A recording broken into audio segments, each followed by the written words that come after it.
દુનિયાના માણસને પહેલા આમંત્રણ આપવા જાવ તો હવે તમારા બહુ જ નજીકના સગા હોય અને આખા ગામને આમંત્રણ આપી દીધું હોય અને એ જ ભૂલાઈ જાય તમને, અને છેલ્લી રાત્રે યાદ આવે, અરે આમને તો કંકોત્રી રહી ગઈ, અને દોડતા દોડતા છેલ્લી રાતે એમને કાલે લગ્ન છે આવજો, પેલો કે હવે યાદ આવીએ, બધાના ફોન આવે છે ક્યારે જવાના છો, ક્યારે જવાના છો, અને બધાને કંકોત્રી આવે, અમે જ ભૂલી જાવ નહીં આવીએ, માણસ ના આવે. અને ગજેન્દ્ર બધાને બોલાવે છે છેલ્લી શ્વાસે, હે હરી પુકાર કરે, અને જેને છેલ્લે બોલાવ્યો એ પહેલો આવીને ઉભો રહે. એ જ પરમાત્મા છે.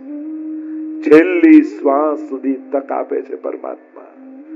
એ પછી એમ નથી કરતો તારા આટલા વર્ષની સાધના નથી, આટલા મંત્રો તારા પૂરા નથી થયા, આટલી માળા તારી પૂરી નથી થઈ, છેલ્લી ઘડીએ પણ બોલાવ્યો ને મને યાદ કર્યો ને, હું તારી અધોગતિ નહીં થવા દઉં. અંતકાલે તું મામેવ, છેલ્લી ઘડીએ પણ જે પોતાના પ્રભુને યાદ કરીને દેહ મૂકે ને, ભગવાન એની અધોગતિ ન થવા દે. એવો આ કૃષ્ણ પરમાત્મા છે, જેની શરણે આપણે ભેગા થયા છે, જેને સાંભળવા આપણે ભેગા થયા છે, જેને સંસારના સમાધાન રૂપે આપણે પસંદ કર્યો છે. આપણે કૃષ્ણને પસંદ કર્યો છે. આ જન્મ મરણના ચક્કરમાંથી છૂટવા માટે એવો આશ્રય કૃષ્ણનો પસંદ કર્યો. કૃષ્ણ એવ ગતિર મમ. ભીષ્મજી પણ એ જ કહે ને, છેલ્લી ઘડીએ ભગવાન સામે આવીને ઉભા, બાણ સૈયા પર ભીષ્મજી સુતા છે, અને સમાચાર આપ્યા કે ભગવાન આવ્યા છે. અને બાણ સૈયા પર સુતા સુતા ધીમે રહીને નેત્ર ખોલતા ભીષ્મજી જ્યાં પ્રભુની સામે જુએ, ઇતિમતિરુ કલ્પિતા વિતૃષ્ણા ભગવતી સાત્વત પુંગવે વિભુ. પ્રભુ આ મતિ આપના ચરણોમાં ધરવી છે, ક્યાંય લગાડી નથી આપના સિવાય. આપની થઈ જશે તો જીવન ધન્ય બની જશે. તવ ચરિત્ર, આ પ્રભુનું અદ્ભુત ચરિત્ર કથિતો વંશ વિસ્તારો. પરીક્ષિત મહારાજ દશમ સ્કંદમાં પ્રવેશ કરે 90 અધ્યાય ભાગવતજી અનુસાર, અને 3 પ્રક્ષિપ્ત મહાપ્રભુજી માને, જે આપણે મંગલાચરણ તમે બોલો છો ને, ચતુર્ભિશ્ચ ચતુર્ભિશ્ચ ચતુર્ભિશ્ચ, આ એક શ્લોકમાં તમે આખા દશમ સ્કંદનું સ્મરણ કરો છો. જ્યારે આ શ્લોક બોલો ને ત્યારે દશમ સ્કંદની બધી લીલાઓને યાદ કરો. આ એક શ્લોકમાં પ્રકરણ વિભાગ મહાપ્રભુજીએ જે દશમ સ્કંદના પાડ્યા એને મહાપ્રભુજી સમજાવ્યા છે. અત્યારે હું વિસ્તાર નથી કરતો, એનો સમય ઘણો લાગશે.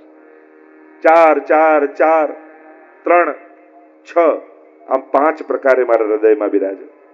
મહાપ્રભુજીએ 7 રીતે ભાગવતજીના અર્થો કર્યા. શાસ્ત્રે, સ્કંધે, પ્રકરણે. તો આ દશમ સ્કંદનું પ્રકરણ વિભાગ છે. પહેલા 4 અધ્યાય જન્મના પ્રકરણ, જન્મની કથા એટલે એને જન્મ પ્રકરણ કહ્યું.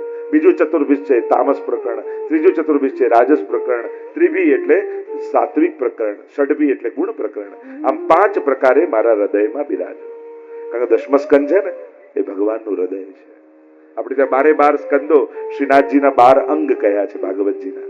પહેલા 2 સ્કંદ એટલે બંને ચરણ, ત્રીજો અને ચોથો સ્કંદ બંને બાહુ, 5મો અને 6થો સ્કંદ બંને જંગાઓ, 7મો સ્કંદ શ્રીનાથજીનો મુષ્ટિકા વાળો હાથ, 8મ અને 9મ સ્કંદ બંને વક્ષસ્થલ, 10મ સ્કંદ એ હૃદય, 11 સ્કંદ એ મસ્તક, અને 12મો સ્કંદ એટલે શ્રીનાથજી બાબાનો ઊંચો ઉઠેલો હાથ, જેનાથી શ્રીનાથજી બાબા ભક્તોને પોતાના નિજ શરણોમાં બોલાવે છે.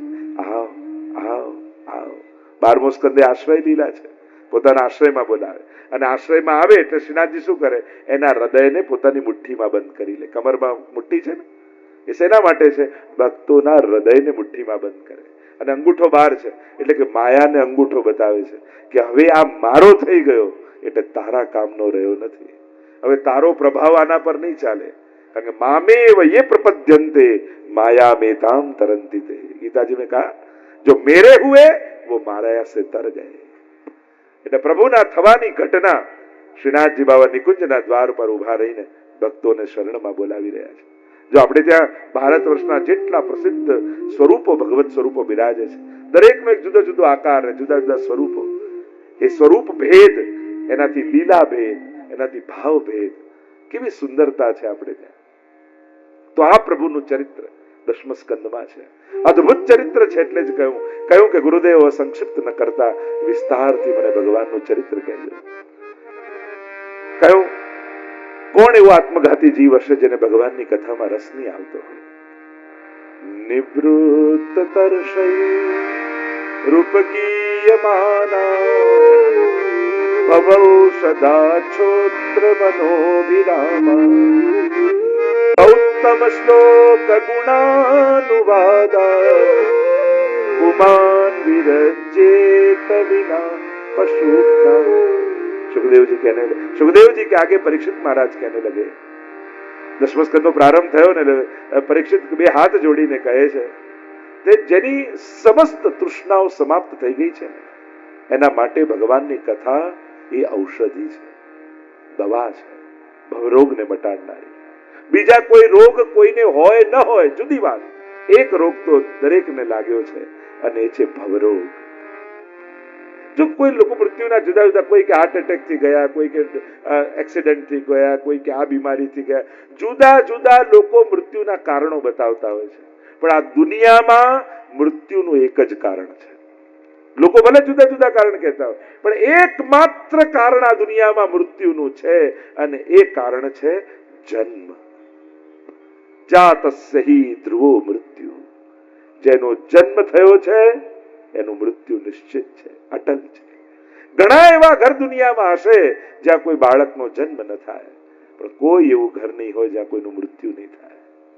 મૃત્યુ તો અટલ સત્ય છે અને જન્મ જ મૃત્યુનું કારણ છે. જે જન્મ્યો છે એ મર્યો છે, એ નિશ્ચિત વાત છે. જે ગીતાજીમાં ભગવાને સમજાવ્યું. તો ભવરોગ તો છે અને એની કોઈ ઔષધિ હોય તો આ ભગવાનની કથા છે.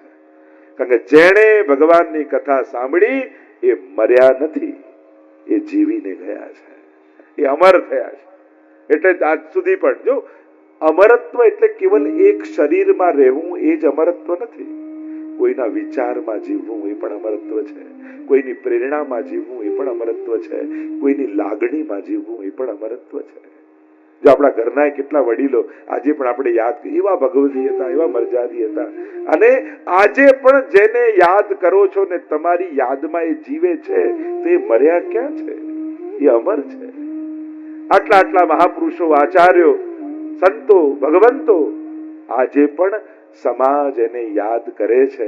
એટલે હજારો લોકોની પ્રેરણામાં જીવે છે, હજારો લોકોના વિચારમાં જીવે છે, હજારો લોકોની શ્રદ્ધામાં જીવે છે. તો એ મર્યા ક્યાં છે? એ અમરત્વ જ છે ને. કેવલ શરીરમાં જીવવું એ જીવન નથી.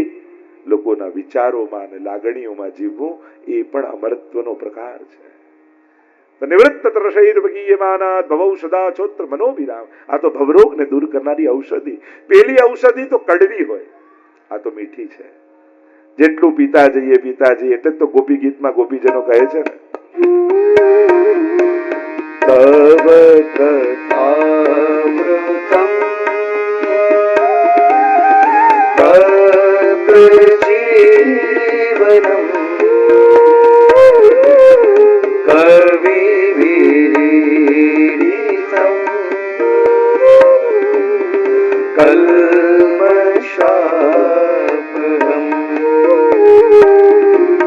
શ્રવણ મંગલમ શ્રીમદાતતમ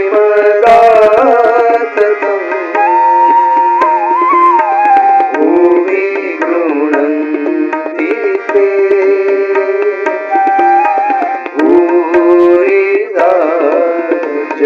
पुकारो मेरे साथ. ओ श्रीनाथ जी आवजो તમે વાટ જોઈ રહ્યા ક્યારના અમે. ગોપીઓ કહે છે તવ કથામૃતમ તપ્ત જીવનમ. સંસારથી તપેલા જીવને શાંતિ આપનારી કથા છે. કવિ બિરડિતમ, આદિ કવિઓ દ્વારા ગવાયેલી છે. આ તો અમૃત છે, મરેલાને જીવાડનારી આ કથા છે. પ્રભુની આ દિવ્ય ગાથા અલૌકિક છે. ભાગ્યશાળી હોય ને ભગવાન કથા, અને કથાનું ઊંધું કરો તો શું થાય? થાક, જીવનના થાકને ઉતારી દે ને એ જ કથા છે. તમ સુખમ સ્થાપયતિ ઇતિ કથા. અર્થ કર્યો, તમ એટલે ક એટલે સુખ, અને પરમ સુખમાં જે સ્થાપી દે એ જ ભગવાનની કથા છે. અને એવી આ દિવ્ય કથા ભવરોગની ઔષધિ છે. પેલી ઔષધિ કડવી હોય, આ પરમ મધુર છે. પેલી ઔષધિ અમુક માત્રામાં લેવાની હોય, આને તો પીતા જ રહેવાનું હોય. પીબતમ ભાગવતમ રસમાલયમ મુહુરહો રસિકા ભુવિ ભાવુકા. આને તો વારંવાર પીતા રહેવાનું. પેલી દવા, પેલી ઔષધિ તો રોગ મટી જાય એટલે મૂકી દેવાની. આને તો મુક્તિ અને ભગવાન મળ્યા પછી પણ પીતા રહેવાની. જુઓ ને, સુખદેવજી અને પરીક્ષિત બંને એવા છે જેને ગર્ભમાં જ ભગવાનના દર્શન થઈ ગયા, છતાંય ભગવાનની કથામાં પરમ અનુરાગ છે. એવી આ કથા. એટલે કથા એ દવા નથી, એ તો ભોજન છે. દવા તો બીમાર પડીએ ત્યારે ખાઈએ ને મટી જાય ત્યારે મૂકી દેવાનું, પણ ભોજન વગર તો જીવાય જ નહીં. એમ ભક્તો માટે કથા એ ભોજન છે, દવા નથી. જીવનનો આધાર છે. આપણે ત્યાં દિનકરદાસની વાર્તા આવે ને 84 વૈષ્ણવમાં, મહાપ્રભુજી કથા કહેવાનું શરૂ કરે ને પહેલા તો આવીને બેસી જાય. એકવાર ખબર પડી કે મહાપ્રભુજી બિરાજી ગયા છે આચાર્ય પીઠ પર, કથા શરૂ કરી. ભોજનની તૈયારી કરતા હતા ને કાચો લોટ ફાંકીને ચાલ્યા. કોઈ કહ્યું ભોજન તો કરી લો, તો કે પેટ તો ગમે તેમ ભરી લઈશ, પણ ઠેઠ માટેનો અવસર ચૂકી જઈશ ને તો જીવનમાં બહુ મોટું નુકસાન કરી લઈશ. આ ક્ષણો જો ચૂકાઈ જશે તો જીવનમાં બહુ મોટું નુકસાન થશે. આપણા ગામમાં ભગવત કથા ચાલતી હોય અને જો 10 મિનિટ પણ ચૂકાઈ જાય ને એ બહુ મોટું નુકસાન છે. કારણ કઈ ક્ષણે કઈ વાત આપણા ચિત્તને સ્પર્શી જાય અને જીવન બદલાઈ જાય કોણ જાણે. અને હું મોડો ગયો ને મારા કામની વાત ચૂકી ગયો, જેનાથી મારું આત્મકલ્યાણ થવાનું હતું. આનાથી મોટું નુકસાન બીજું શું હોય? પૈસા ગયા, જો કોઈ પૈસા બગાડી ગયું એ નુકસાન નથી, કોઈ ઘર બગાડી ગયું એ નુકસાન નથી, કોઈ ગાડી બગાડી ગયું એ નુકસાન નથી, પણ કોઈ મન બગાડી જાય ને એ બહુ મોટું નુકસાન છે. અને મનને પવિત્ર કરવાનું કોઈ એકમાત્ર સ્થાન હોય તો એ ભગવત કથા છે. અહીંયા તમે તમારે કઈ નથી કરવાનું, તમારે બેઠા જ રહેવાનું છે, સાંભળવાનું છે. અને સાંભળતા સાંભળતા ક્યારે ભગવાન તમારા ચિત્તમાં પ્રવેશી જશે ને તમને ખબર નહીં પડે. એટલે હું તો કથા શરૂ થતી હોય ને ત્યારે પહેલા જ દિવસે બધાને કહી દઉં કે બધા જ પહેલા જ દિવસે પોતાની સેલ્ફી પાડી લેજો ચહેરાની. કારણ કે ત્રીજા દિવસે એ જ ચહેરો જુદો હશે, એ જ આંખો જુદી હશે, એ જ મનના વિચારો જુદા હશે, હૃદયની ભાવનાઓ કંઈક જુદી હશે. કારણ કે સત્સંગ સ્પર્શે જ છે. આ ભગવાનની વાણી ક્યારે નિષ્ફળ નથી જતી. એ તો આપણા મનને પવિત્ર કરે જ છે. આ ભગવાનની કથાનો પ્રભાવ છે. મેં તો દુનિયામાં કેવા કેવા ઘટનાઓને જોયું છે, જે ભગવાનમાં ન માનતો, જે પાપમાં રત હોય, જેને પાપમાં પણ એકવાર કથામાં આવે ને કેવા જીવન બદલાઈ જાય. રોજ બરોજની આ ઘટનાને જોઈએ છે. સંજોગો બદલાય ચમત્કાર નથી, માણસ બદલાઈ જાય બહુ મોટો ચમત્કાર છે. આપણે તો આને ઘર કંકુ નીકળ્યું, ભભૂત નીકળ્યું એ ચમત્કાર નથી. આખો માણસ બદલાઈ જાય. લોકો જેમ કહેતા કે અમે તો આવું નતા હો, અમે તો માનતા નહીં, અમે તો આવો ભાવે નતો, પણ એકવાર 7 દિવસ કથા સાંભળીને અમારું આખું જીવન બદલાઈ ગયું. આનાથી મોટો ચમત્કાર બીજો શું હોય કે માણસ બદલાઈ જાય. એટલે ઘણી વાર લોકો આ તો બિલકુલ માનતા નથી. મેં તો નથી માનતા, તો એને નામાં શ્રદ્ધા છે ને, અને શ્રદ્ધા બદલાવતા ક્ષણોની વાર લાગે છે. એ જ હામાં બદલાઈ જશે. શ્રદ્ધા તો છે જ, કારણ કે એને શોધવાની કોશિશ તો કરી જ નથી. એને તો ધારી લીધું છે કે આ બધું નથી. નામાં શ્રદ્ધા જ છે ને. નામાં એનું સંશોધન નથી, એની શ્રદ્ધા જ છે. કોઈ સંશોધન કરીને ના સ્વીકારી હોય તો સમજી શકાય. નાની શ્રદ્ધા છે, એટલે કે શ્રદ્ધા છે, નામાં છે. એ હામાં બદલાતા ક્ષણોની વાર લાગે છે. માણસને બદલાઈ જતા કે વર્ષોની તપશ્ચર્યાની જરૂર નથી હોતી. કોઈ મહાપુરુષનો સંગ થાય અને ક્ષણોમાં જીવન બદલાઈ જાય. એ વાલીઓ ક્યારે વાલ્મીકી થઈ જાય કોને ખબર. આ પ્રભાવ પ્રભુની શ્રદ્ધાનો છે, કથાનો છે, ચરિત્રનો છે. પરીક્ષિત મહારાજ બહુ સુંદર વાત 10મા સ્કંદમાં કરે છે. ગુરુદેવ કેવલ મારા ઉપર કૃપા છે એમ નહીં, મારા પૂર્વજો ઉપર પણ કેવી કૃપા ભગવાનની છે. પિતા મહામે સમરે મરંજય દેવ વ્રતાદ્યા તીર્થૈ સ્તિમિંગલૈ દુરત્યયં કૌર कौरव सैन्य सागरम कृत्वा तरन् वत्सपदम स्मयत्लवा. ગુરુદેવ, કેવી કૃપા મારા પૂર્વજો ઉપર પ્રભુની રહી છે. અને એટલે જ કદાચ પાપના બદલામાં ભગવાને કથા મને આપી છે. મેં તો અપરાધ જ કર્યો, પણ એના બદલામાં મને સુખદેવજી અને ભાગવતની કથા મળી. આવું કોઈ કર્મથી ન થઈ શકે, પુણ્યથી ન થઈ શકે. ભગવાનનો અમારા પ્રત્યેનો પક્ષપાત છે એટલે આવું થયું. અને પક્ષપાત કેમ છે? કારણ કે અમારા વડીલો બધા ભગવદીઓ હતા, ભક્તો હતા. આપણા પૂર્વજોએ માળા ફેરવી હોય ને, જો કોઈ વડીલો એફડી મૂકી જાય તો એને બાળકને મળે કે નહીં? એમ વડીલો જે ભક્તિ કરી ગયા ને એનું ફળ એના વંશજોને મળે છે. પિતા મહામે યાદ કરે છે પરીક્ષિત મહારાજ, અમારા વડીલો જયારે યુદ્ધના મેદાનમાં ઉભા હતા અને મહાભારતનું યુદ્ધ, કેવા કેવા તિમિંગલો સામેના પક્ષમાં ઉભા છે. કૃપાચાર્ય, દ્રોણાચાર્ય, ભીષ્મજી, અશ્વત્થામા, અમુક તો ચિરંજીવીઓ છે જેને કોઈ મારી ન શકે. અશ્વત્થામા, બલિર, વ્યાસો, હનુમાન, વિભીષણ, કૃપા, પરશુરામ છે. કૃપાચાર્ય અને અશ્વત્થામા ચિરંજીવી. ભીષ્મજીને ઈચ્છા મૃત્યુનું વરદાન.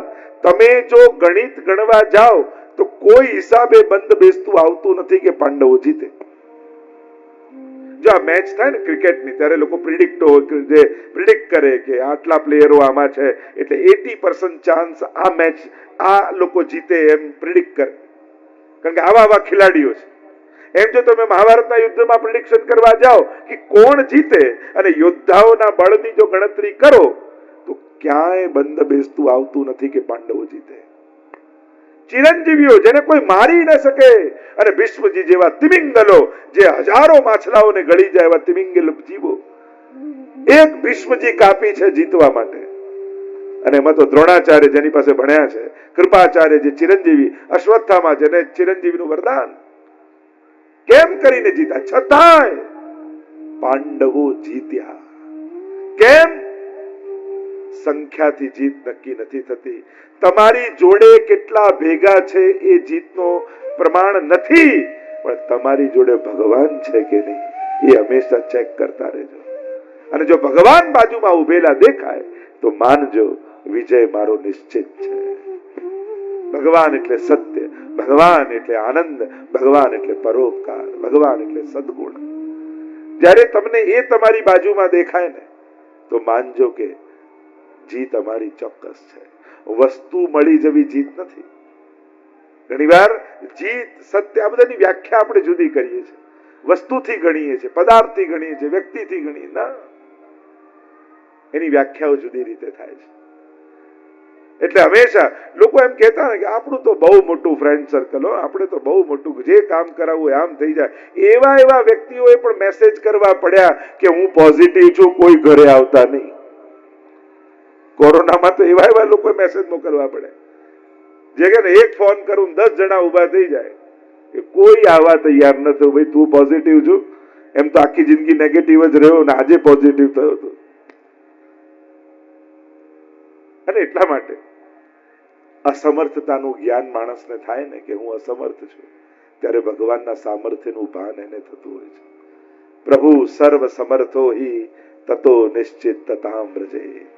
એટલે તો મહાપ્રભુજી આપણા બધા માટે લખી ગયા, આ જગતમાં સર્વ સમર્થ કોઈ હોય તો એ કેવલ ને કેવલ ઈશ્વર છે.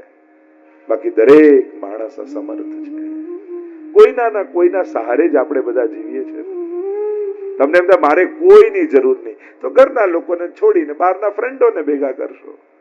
માણસ વગર તો ચાલવાનું નથી. આપણને તો આપણા ડ્રાઈવરથી લઈ, સફાઈ વાળાથી લઈ, મોટા મોટા બોસ કે સમર્થ વ્યક્તિ ક્યાંક ને ક્યાંક કોઈના ટેકે આપણે ઉભા છીએ. કોઈકના ટેકે. એક માણસની સફળતામાં કેટલા લોકોની મહેનત હોય છે. માણસને એમ લાગે મારે કોઈની જરૂર નહીં. અરે ના, તારે બધાની જરૂર છે, જરૂર પડે ત્યારે. પણ સમર્થ કોઈ હોય તો ઈશ્વર. એક